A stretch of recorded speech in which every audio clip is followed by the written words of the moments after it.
नमस्कार. ठाकूर मसाले चॅनलमध्ये तुमचं खूप खूप स्वागत. आज आपण शेंगदाण्याचं वाटण घालून मेथीची भाजी करणार आहोत. मेथीची भाजी ही आरोग्यासाठी अतिशय फायदेशीर आहे. मेथीची भाजी ही अनेक पद्धतीने करता येते, कोरडी किंवा रश्श्याची. शेंगदाण्याच्या कुटातील भाजीसाठी मी या ठिकाणी घेतली आहे साधारण 1 जुडी मेथीची भाजी. मेथीची भाजी मी स्वच्छ निवडून घेतलेली आहे, जास्त काड्या घेतलेल्या नाही आहेत.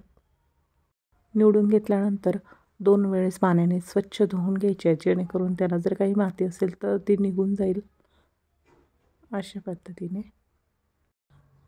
तर वाटणासाठी सर्वप्रथम शेंगदाणे भाजून घ्यायचे आहेत. तर अर्धी वाटी शेंगदाणे या ठिकाणी मी खरपूस असे मंद गॅसवरच भाजून घेत आहे.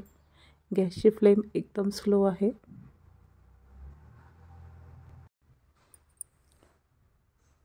तर व्यवस्थित असे छान भाजून झाल्यानंतर याला बाजूला एका प्लेटमध्ये थंड होण्यासाठी काढून घ्यायचे आहे. आणि शेंगदाण्याची साल काढून घ्यायची. साल नाही काढली तरी चालतील. मिक्सरच्या भांड्यामध्ये घ्यायच्या आहेत 7 ते 8 हिरव्या मिरच्या, थोडेसे लसूण, चिमूटभर जिरे आणि हे सगळं मिक्सरमधनं बारीक आपल्याला वाटून घ्यायचं आहे. अशा पद्धतीने मिरचीचं वाटण बाजूला काढून सेम मिक्सरच्या भांड्यात शेंगदाण्याचं पाणी घालून अशा पद्धतीने बारीक असं वाटण तयार करून घ्यायचं आहे. अशा पद्धतीने गॅसवर कढई ठेवलेली आहे आणि त्यामध्ये घ्यायचं आहे फोडणीसाठी थोडंसं तेल. तेल गरम झालं की त्यामध्ये ॲड करायची आहे मोहरी. मोहरी तडतडली की त्यामध्ये मिरची आणि लसूणचं आपण जे वाटण करून घेतलं होतं ते घालायचं आहे. मेथीच्या भाजीचे नियमित सेवन केल्यास हृदयाचे जुने आजार आणि हार्ट ब्लॉकेजेस पासून दूर राहण्यास मदत होते आणि रक्तातील साखरेचे प्रमाण नियंत्रित ठेवण्यासही मदत होते. मिरची परतून झाली. आता घालायचे 1 चमचा हळद आणि धुवून घेतलेली ही मेथीची भाजी.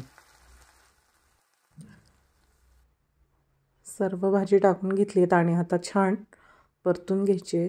गॅसची मीडियम फ्लेम ठेवायची आणि व्यवस्थित तेलामध्ये ही भाजी परतून घ्यायची आहे.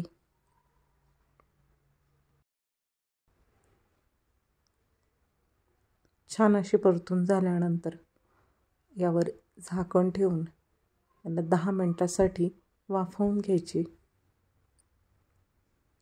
10 ते 15 मिनिटानंतर बघूया तर खूप छान अशी वाफ आलेली आहे. आणि आता आपल्याला त्यात ॲड करायचं आहे चवीपुरतं मीठ. मीठ ॲड करून घेतल्यानंतर पुन्हा एकदा थोडं मिक्स करून घ्यायचं आहे.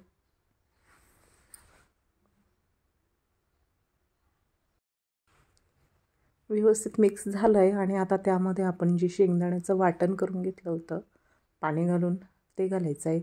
आणि आणखीन मी त्याच वाटीने थोडंसं अर्धी वाटी पाणी आणखीन ॲड करते. तुम्हाला जशी रस्सा भाजी हवी असेल त्याप्रमाणे तुम्ही पाणी ॲड करा. आणि हे वाटण व्यवस्थित कालवून झाल्यानंतर पुन्हा एकदा याला आपल्याला झाकण ठेवून उकळी येऊ द्यायची आहे. 10 ते 15 मिनिटानंतर झाकण उघडू बघूया तर खूप छान अशी उकळी आलेली आहे आणि ही भाजी आपली तयार आहे. या ठिकाणी मी गॅस बंद करते. शेंगदाण्याचं वाटण घालून मेथीची भाजी अगदी तयार आहे. व्हिडिओ आवडल्यास लाईक करा. चॅनलवर नवीन असाल तर सबस्क्राईब करा. Thanks for watching.